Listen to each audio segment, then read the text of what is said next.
तो चलिए आज कैपेसिटर से रिलेटेड कुछ न्यूमेरिकल्स हम सॉल्व करते हैं। सबसे पहला न्यूमेरिकल आप देखिए, हम जानते हैं कि अगर ये दोनों कैपेसिटर की प्लेट्स हैं और इन दोनों प्लेट्स के बीच अगर एयर है तो इस कैपेसिटर की कैपेसिटेंस का फॉर्मूला होगा ये जो यहाँ पर लिखा हुआ है। और यहाँ पर ये आप देखिएगा, एयर अगर दोनों प्लेटों के बीच में प्रेजेंट है तो मैंने कैपेसिटेंस के साथ नोट लगा दिया है यहाँ पर, यानी कि नोट आपको बताएगा कि ये तब वाली कैपेसिटेंस है जब दोनों प्लेटों के बीच में एयर प्रेजेंट है। और यहाँ पर आप जानते हैं ए का मतलब है प्लेट का एरिया, एप्सिलॉन नोट आप जानते हैं एब्सोल्यूट परमिटिविटी है वैक्यूम की या फिर एयर की, और डी का मतलब है दोनों प्लेटों के बीच का डिस्टेंस। जबकि अगर इन्हीं दोनों प्लेटों के बीच में मैं एक डाई इलेक्ट्रिक पूरी तरह से फिल कर दूं, जैसा कि आप यहां डायग्राम नंबर 2 में देख सकते हैं, तो आप देखिएगा कि इस कैपेसिटर की जो कैपेसिटेंस है वो पहले के मुकाबले के टाइम्स बढ़ जाएगी। इस चीज का जिक्र हम पहले कर चुके हैं।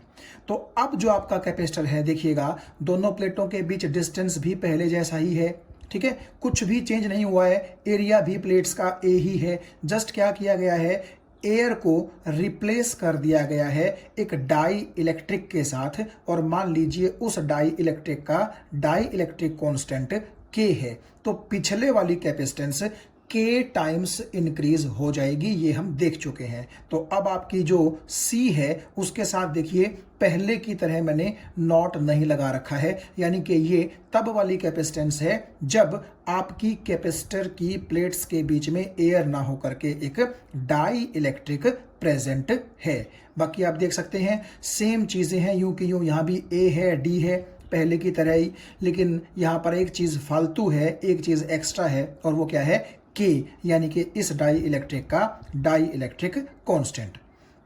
तो ये दोनों चीजें हम पहले देख चुके हैं कि एयर के साथ जो कैपेसिटेंस है वो कितनी होगी और डाई इलेक्ट्रिक के साथ कैपेसिटेंस कितनी होगी पैरेलल प्लेट कैपेसिटर की। ठीक है, ना हमने एरिया चेंज किया है, ना हमने प्लेटों के बीच का डिस्टेंस चेंज किया है। तो अब की बार आप देखिएगा, यहां जो थर्ड डायग्राम है उसमें एक बड़ी अजीब सी सिचुएशन आपको लग सकती है, और वो क्या है, पूरे के पूरे कैपेसिटर के बीच का जो स्पेस है भरा तो वो डाई इलेक्ट्रिक के साथ ही गया है। जस्ट क्या किया गया है, आप ये मान लीजिए कि इस पूरे कैपेसिटर का हाफ पार्ट जो ऊपर है वो एक अलग डाई इलेक्ट्रिक के साथ भरा गया है, और नीचे वाला जो हाफ पार्ट है वो एक अलग डाई इलेक्ट्रिक के साथ भरा गया है। देखिए, आप ध्यान से देखिए, ये वही 1 और 2 दो प्लेट्स हैं, और दो प्लेट्स का जो बीच का डिस्टेंस है वो भी पहले की तरह कितना है, डी ही है। ठीक है, और इस प्लेट का भी एरिया पहले की तरह ए है, और इस प्लेट का भी एरिया पहले की तरह ए है। चेंज कुछ भी नहीं किया गया है, बस फर्क क्या है, पहले डायग्राम में एयर थी, दूसरे डायग्राम में पूरे के पूरे स्पेस में एक ही डाई इलेक्ट्रिक था। जबकि अब की बार क्या किया गया है, जो आपका पूरा कैपेसिटर है उसके अपर जो हाफ पार्ट में है आप देख रहे हैं एक डाई इलेक्ट्रिक है जिसका डाई इलेक्ट्रिक कांस्टेंट K1 है, और जो लोअर हाफ पार्ट है उसमें एक और डाई इलेक्ट्रिक है जिसका डाई इलेक्ट्रिक कांस्टेंट K2 है। तो ये चीज आपको समझ में आ गई होगी। तो अब आप ऐसा समझिए कि जो ऊपर हाफ आपको पोर्शन दिखाई दे रहा है ये एक अलग कैपेसिटर की तरह ट्रीट करेंगे हम, और जो नीचे वाला आपको हाफ पार्ट दिखाई दे रहा है इसको हम एक अलग कैपेसिटर की तरह ट्रीट करेंगे। फॉर्मूला इस पर भी क्या लगेगा, यही वाला लगेगा। क्यों? क्योंकि आप ये देखिए कैपेसिटर की दोनों प्लेटों के बीच में क्या किया गया है, डाई इलेक्ट्रिक भर दिया गया है, तो फॉर्मूला यही लगेगा।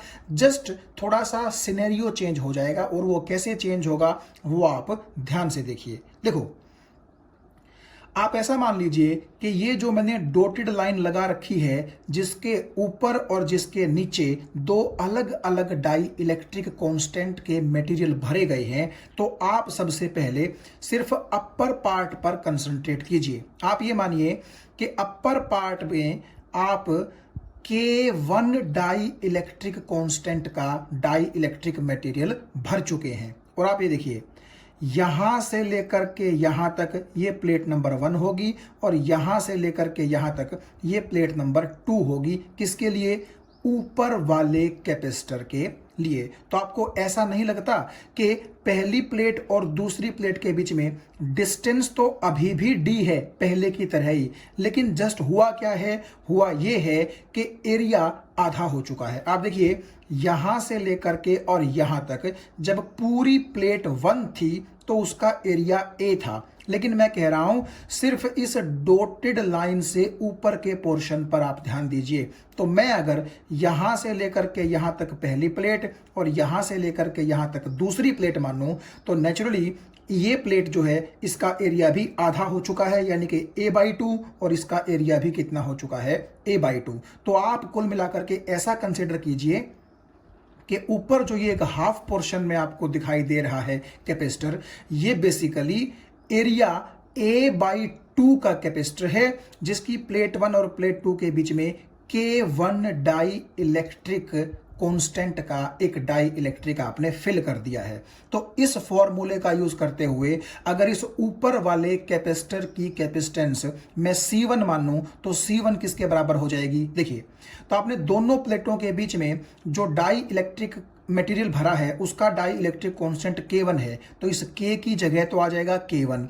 और क्योंकि इन दोनों प्लेटों का एरिया पूरी प्लेट के मुकाबले आधा हो चुका है तो A की जगह आ जाएगा a/2, बाकी एप्सिलॉन नॉट भी यूं का यूं रहेगा और D भी यूं का यूं रहेगा, क्योंकि दोनों प्लेटों के बीच का डिस्टेंस जो है वो चेंज नहीं हुआ है। तो ये जो ऊपर वाला कैपेसिटर आपने कंसिडर किया है जिसकी कैपेसिटेंस C1 है, तो C1 बेसिकली इसके बराबर आ जाएगी। सिमिलरली आप समझ गए होंगे जो नीचे का कैपेसिटर है उसके अंदर आप मानिए कि K2 डाई इलेक्ट्रिक कांस्टेंट का डाई इलेक्ट्रिक मटेरियल जो है वो भरा गया है और इस प्लेट का और इस प्लेट का एरिया भी क्या हो चुका है? a/2 हो चुका है। तो इसी फॉर्मूले की तर्ज पर K की जगह तो K2 आ जाएगा क्योंकि यहां पर K2 है, और एरिया क्योंकि आधा हो चुका है तो यहां a/2 आ जाएगा। एप्सिलॉन नॉट की जगह एप्सिलॉन नॉट, D की जगह D। तो ये आपके पास आ गई नीचे वाले कैपेसिटर की क्या? कैपेसिटेंस। तो आपने क्या किया? बेसिकली इस पूरे के पूरे कैपेसिटर को दो हाफ पार्ट्स में बांट लिया। ऊपर वाला एक अलग कैपेसिटर जिसकी कैपेसिटेंस C1 है, नीचे वाला एक अलग कैपेसिटर जिसकी कैपेसिटेंस C2 है, और आपने ये वाला फॉर्मूला लगा करके C1 और C2 निकाल लिए। और अब हम देखते हैं कि ये दोनों कैपेसिटर जो हैं ये सीरीज में है या फिर पैरेलल में है। मैं आपको बता दूं यहां पर ये दोनों कैपेसिटर्स कहां हैं? पैरेलल में हैं। क्यों पैरेलल में हैं? आप ध्यान से देखिएगा।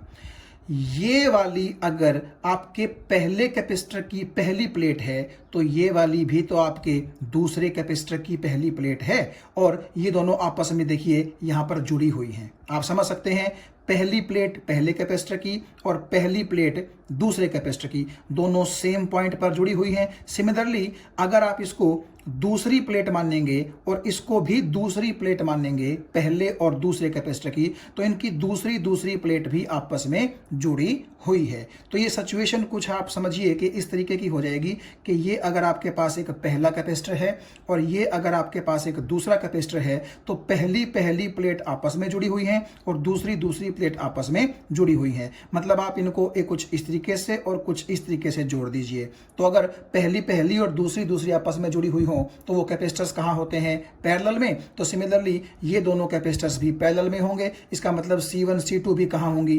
पैरेलल में। और पैरेलल का जो नेट कैपेसिटेंस होता है आप जानते हैं वो सिंपली ऐड करने से निकल सकता है। So if C1 and C2 both are in parallel so there net capacitance will be given by simply summation of C1 and C2, और वो रिजल्ट आपके पास इतना आ जाएगा। तो यहां आप देखिए दूसरे न्यूमेरिकल में क्या है, कैपेसिटर वही है और आपकी कैपेसिटर की दोनों प्लेटों के बीच में दो अलग अलग ही डाई इलेक्ट्रिक भरे गए हैं। लेकिन इस बार आप अगर देखें तो ये जो डॉटेड लाइन है ये आपके कैपेसिटर की दोनों प्लेटों को क्या करती है? बेसिकली इस हाफ और इस हाफ में डिवाइड करती है।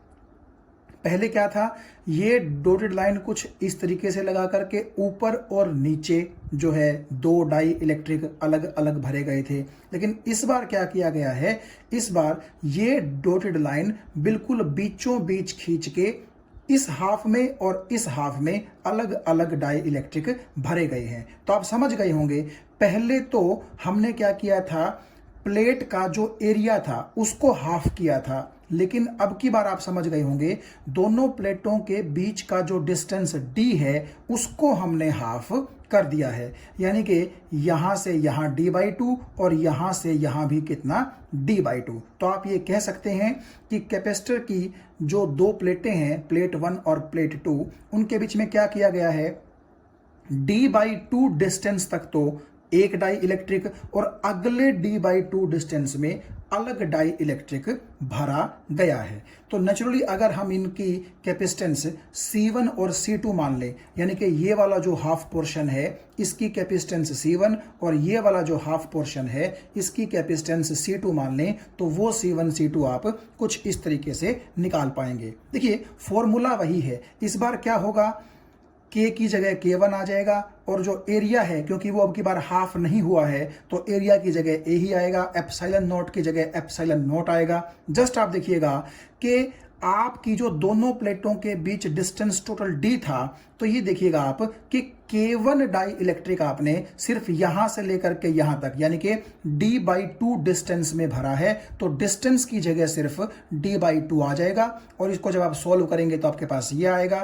तो C1 की वैल्यू ये आ गई और इस कैपेसिटर की जो कैपेसिटेंस आपने C2 मानी है उसकी वैल्यू आपके पास ये आ गई। और इस बार क्या होगा, अगर मैं इसको कैपेसिटर नंबर 1 और इसको कैपेसिटर नंबर 2 मानूं तो ये दोनों कैपेसिटर्स पैरेलल में ना होकर के सीरीज में हैं। तो मैंने लिखा C1 and C2 are in series. और आप जानते हैं सीरीज कॉम्बिनेशन का जो नेट कैपेसिटेंस होता है वो हम कैसे निकालते हैं, वो हम निकालते हैं 1/C net is equal to 1/C1 plus 1/C2 के फॉर्मूले से। तो आप जब 1/C1 करेंगे तो इस चीज को और 1/C2 करेंगे तो इस चीज को ध्यान में रख करके मैथमेटिक्स आप बड़े आराम से सॉल्व कर लेंगे।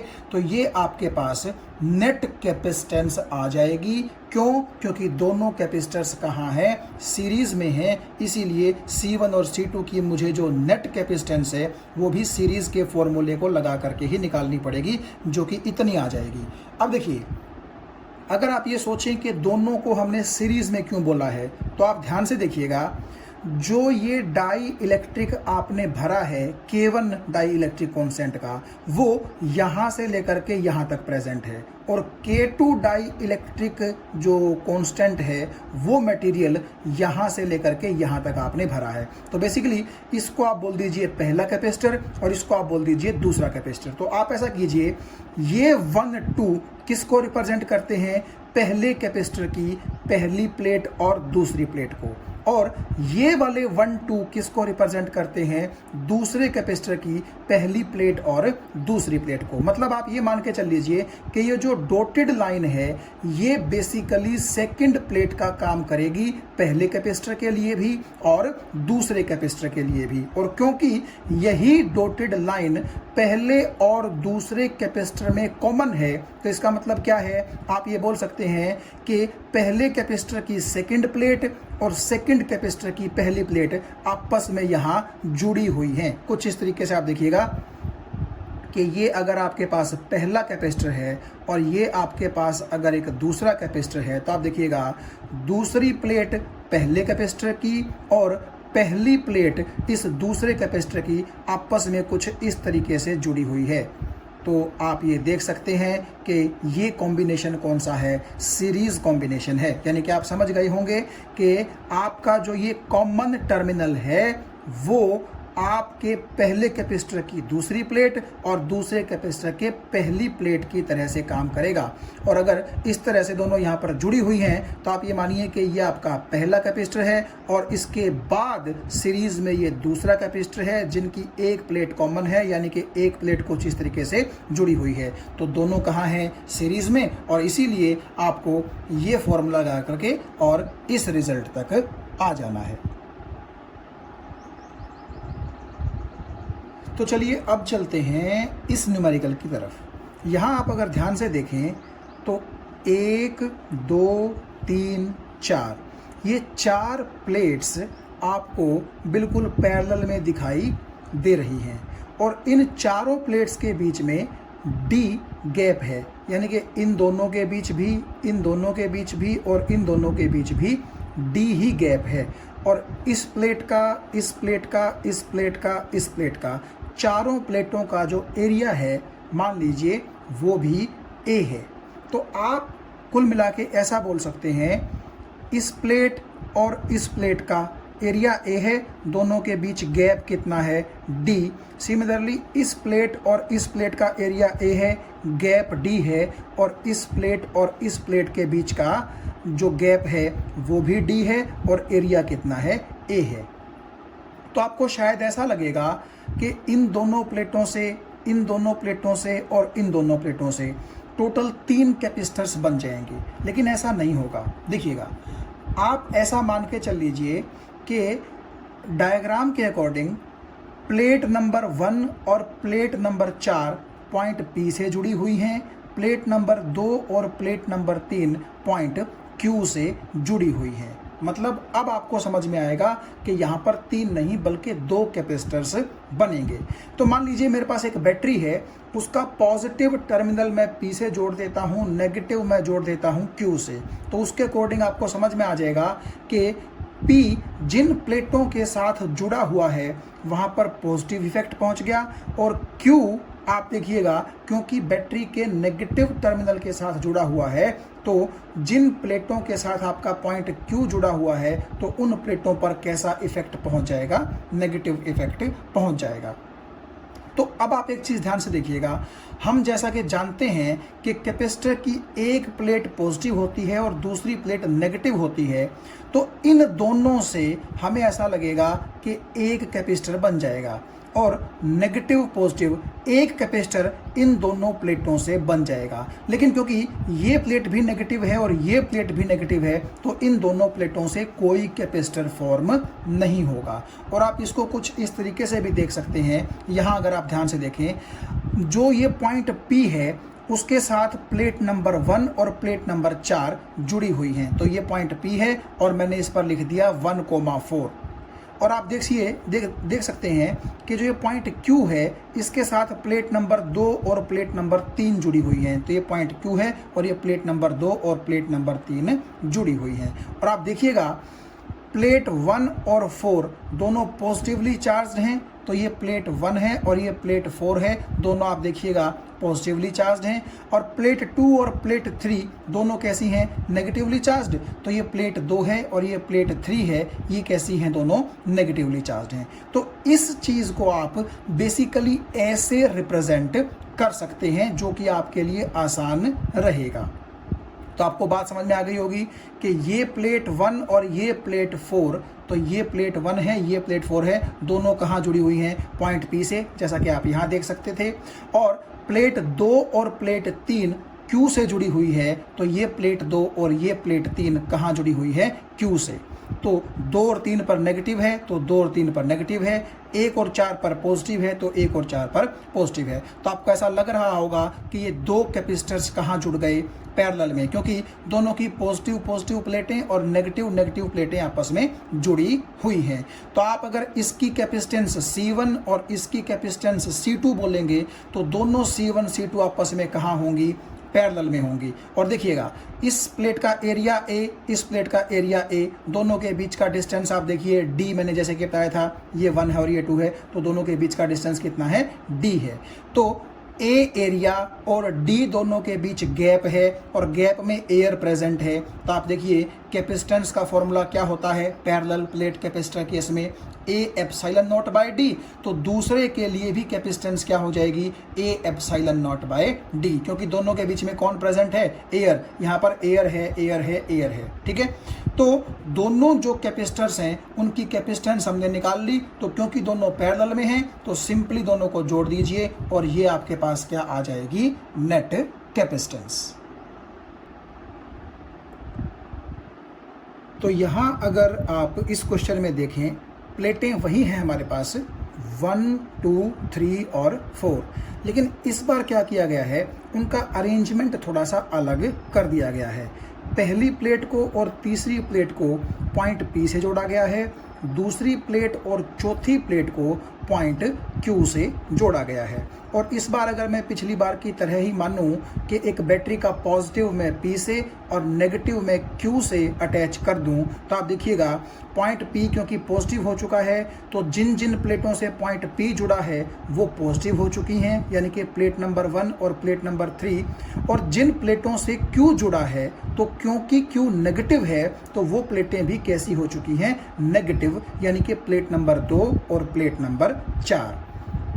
अब की बार अगर आपसे नेट कैपेसिटेंस यहाँ पूछा जाए तो आप ध्यान से देखिएगा, पॉजिटिव नेगेटिव तो एक कैपेसिटर यहाँ बन गया, नेगेटिव पॉजिटिव एक कैपेसिटर यहाँ बन गया, पॉजिटिव नेगेटिव एक कैपेसिटर यहाँ बन गया। तो आप देखिए यहाँ पर 3 कैपेसिटर्स बनेंगे और तीनों कैपेसिटर्स आप देखिए सीरीज में होंगे या पैरेलल में होंगे, उसके लिए हमने एक डायग्राम यहाँ नीचे बना लिया है। आप देख सकते हैं P पॉइंट 1 और 3 इन दोनों प्लेटों से जुड़ा है, Q पॉइंट 2 और 4 इन दोनों प्लेटों से जुड़ा है। तो आप यहाँ ध्यान से देखिएगा, अगर मैं एरिया A ही मानूं हर प्लेट का और हर प्लेट के बीच में डिस्टेंस D ही मानूं पिछली बार की तरह, तो आप यहाँ ध्यान से देख सकते हैं पॉजिटिव नेगेटिव, तो इन दोनों प्लेटों से प्लेट 1 और प्लेट 2 से एक कैपेसिटर बन जाएगा जिसकी कैपेसिटेंस क्या होगी, हम मान लेते हैं C होगी।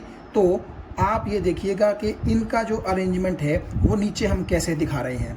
प्लेट 1 पॉजिटिव है, ये देखिएगा प्लेट 1 पॉजिटिव है, प्लेट 2 नेगेटिव है, ये प्लेट 2 नेगेटिव है। तो 1 कहाँ जुड़ी हुई है, P से, 2 कहाँ जुड़ी हुई है, Q से।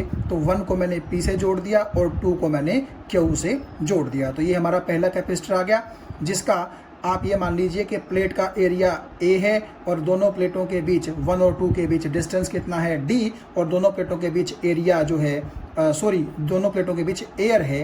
तो आप ये मान के चल लीजिए कि ये जो एक पैरेलल प्लेट कैपेसिटर बना है, इसकी कैपेसिटेंस कैसे निकलेगी, A epsilon naught by D के फॉर्मूले से। A दोनों प्लेटों का एरिया है, D दोनों के बीच का गैप है, और क्योंकि एयर है तो इसीलिए क्या आ गया, एप्सिलॉन नॉट। सिमिलरली जो दूसरी और तीसरी प्लेट है, क्योंकि दूसरी नेगेटिव है तीसरी पॉजिटिव है, तो इनके बीच भी एक कैपेसिटर पॉसिबल है। तो आप देखिएगा ध्यान से कि जो तीसरी प्लेट है वो पॉजिटिव है, वो P से जुड़ी हुई है। तो तीसरी प्लेट पॉजिटिव है, P से जुड़ी हुई है, और दूसरी नेगेटिव है, Q से जुड़ी हुई है। तो दूसरी नेगेटिव है, ये Q से जुड़ी हुई है। बेसिकली दोनों प्लेटें एक ही हैं, आप ऐसा मान करके चल सकते हैं। तो आप देखिएगा कि ये भी एक कैपेसिटर बन गया और इसकी कैपेसिटेंस भी A epsilon naught by D ही होगी। और तीसरा आप यहाँ पर देख सकते हैं कैपेसिटर कहाँ बनेगा, तीसरी और चौथी प्लेट के बीच में बनेगा। तो तीसरी पॉजिटिव P से जुड़ी हुई है, तो आप देखिए तीसरी पॉजिटिव P से जुड़ी हुई है, चौथी नेगेटिव Q से जुड़ी हुई है, तो चौथी नेगेटिव आपकी Q से जुड़ी हुई है। तो इन दोनों प्लेटों के बीच में भी आप देख सकते हैं एयर है और A एरिया है, D गैप है, तो इस कैपेसिटर की कैपेसिटेंस भी कितनी होगी, A epsilon naught by D। तो आप ये मान सकते हैं कि इन चारों प्लेटों से इस बार 3 कैपेसिटर्स कुछ इस तरीके से बनाए जा सकते हैं, और तीनों कैपेसिटर आप देख सकते हैं पॉजिटिव प्लेटें एक तरफ हैं और नेगेटिव प्लेटें एक तरफ हैं, यानी कि कैपेसिटर पैरेलल में हैं। तो तीनों कैपेसिटेंस जो आपकी आई थी बराबर आई थी, A epsilon naught by D, A epsilon naught by D, A epsilon naught by D। तो तीनों क्योंकि पैरेलल में हैं तो नेट कैपेसिटेंस आपकी आ जाएगी 3 times of A epsilon naught by D। तो आप देख सकते हैं इस बार वही 4 प्लेटें आपकी 3 कैपेसिटर्स बना रही हैं, जबकि पिछले न्यूमेरिकल में यही आपकी 4 प्लेटें केवल 2 कैपेसिटर्स बना रही थी। तो इस तरह से आप नेट कैपेसिटेंस निकाल सकते हैं। तो इस न्यूमेरिकल में आप अगर ध्यान से देखें, आपके पास C1, C2, C3 और C4 4 कैपेसिटर्स हैं जिनकी कैपेसिटेंस हर एक की 10 माइक्रोफेराड है। और इन चारों कैपेसिटर्स के कॉम्बिनेशन के साथ सपोज कीजिए कि 500 वोल्ट की एक बैटरी या फिर 500 वोल्ट का एक पोटेंशियल डिफरेंस अप्लाई किया गया है, जैसा कि आपको डायग्राम में दिखाई दे रहा है। आपने बतानी है दो चीजें, एक तो net capacitance of this combination और दूसरा हर एक कैपेसिटर पर चार्ज कितना होगा, ये भी आपको बताना है। तो चलिए सबसे पहले चलते हैं नेट कैपेसिटेंस की तरफ। आप समझ रहे होंगे C1, C2 और C3 आप देख सकते हैं सीरीज में है। तो अगर ये सीरीज में है तो ये इनका क्या हो जाएगा, नेट कॉम्बिनेशन हो जाएगा, यानी कि इन तीनों की वजह से इतनी कैपेसिटेंस नेट सीरीज की कैपेसिटेंस बन जाएगी। और इन तीनों का जो नेट कैपेसिटेंस है, यानी कि ये इस C4 के साथ कहाँ है, पैरेलल में, और C4 की वैल्यू कितनी है, 10 माइक्रोफेराड। तो इसीलिए CS जो कि आपके इन तीनों कैपेसिटर्स का सीरीज कॉम्बिनेशन का रिजल्ट है, और C4 जो कि आपका 10 माइक्रोफेराड है, ये दोनों क्योंकि पैरेलल में है तो इसीलिए पूरे के पूरे कॉम्बिनेशन की नेट कैपेसिटेंस आपकी हो जाएगी 40/3 माइक्रोफेराड। ये आसान है, आप आराम से कर सकते हैं इसको। उसके बाद हम आते हैं चार्ज ऑन ईच कैपेसिटर कितना होगा, यानी कि इस पर कितना होगा और इन तीनों पर कितना होगा। इन तीनों की बात मैंने इकट्ठी क्यों की, क्योंकि आप जानते हैं तीनों कैपेसिटर सीरीज में हैं, और जब हम सीरीज कॉम्बिनेशन ऑफ कैपेसिटर्स पढ़ रहे थे तो हमने देखा था कि सीरीज कॉम्बिनेशन में क्या होता है, हर एक कैपेसिटर पर चार्ज सेम होता है। तो इसीलिए इन तीनों पर तो चार्ज कैसा होगा, सेम होगा, लेकिन चौथा कैपेसिटर जो कि इन तीनों के साथ पैरेलल में है उस पर चार्ज कैसा होगा, डिफरेंट होगा। तो सबसे पहले हम चौथे कैपेसिटर की बात करते हैं। आप ध्यान से देखें, क्योंकि इन दोनों पॉइंट्स के बीच में पोटेंशियल डिफरेंस 500 वोल्ट है, इसीलिए ए और डी के बीच में भी पोटेंशियल डिफरेंस कितना होगा, 500 वोल्ट ही होगा। और क्योंकि ए और डी इसी चौथे कैपेसिटर के दो पॉइंट्स हैं, इसका मतलब ये हुआ कि दोनों प्लेटों के बीच में भी पोटेंशियल डिफरेंस कितना होगा, 500 वोल्ट ही होगा चौथे कैपेसिटर के लिए। तो अगर हम Q is equal to CV का फॉर्मूला यूज करें, Q is equal to CV, तो Q का मतलब होता है चार्ज, C का मतलब है कैपेसिटेंस। तो इस कैपेसिटर की कैपेसिटेंस कितनी है, 10 माइक्रोफेराड। तो C की जगह आप लिखेंगे 10 माइक्रोफेराड। V का मतलब है दोनों प्लेट्स के बीच का पोटेंशियल डिफरेंस, वो वही है जो A और D के बीच में है, यानी कि 500 वोल्ट। तो यहां आप लिखेंगे 500 वोल्ट। लेकिन इस माइक्रोफेराड को आप किस में कन्वर्ट कर लेंगे, SI यूनिट में, यानी कि फेराड में। तो अगर आप यहां ध्यान से देखें चार्ज ऑन फोर्थ कैपेसिटर, तो वो आ जाएगा आपके पास इतना 5 × 10⁻³ कूलम्ब, क्योंकि जो चौथे कैपेसिटर का चार्ज है वो चौथे कैपेसिटर की कैपेसिटेंस मल्टीप्लाइड बाय चौथे कैपेसिटर की दोनों प्लेटों के बीच का पोटेंशियल डिफरेंस उसकी प्रोडक्ट के बराबर होगा। तो ये देखिए 10 माइक्रोफेराड को हमने SI में कन्वर्ट कर लिया, और ये 500 सॉल्व करने के बाद आपके पास इतना आंसर आ जाएगा। तो इस कैपेसिटर पर कितना चार्ज है ये तो हम निकाल चुके। अब बात है ऊपर के तीनों कैपेसिटर्स पर कितना कितना चार्ज होगा उसको निकालने की। तो उसके लिए हम क्या करते हैं, देखिए ध्यान से,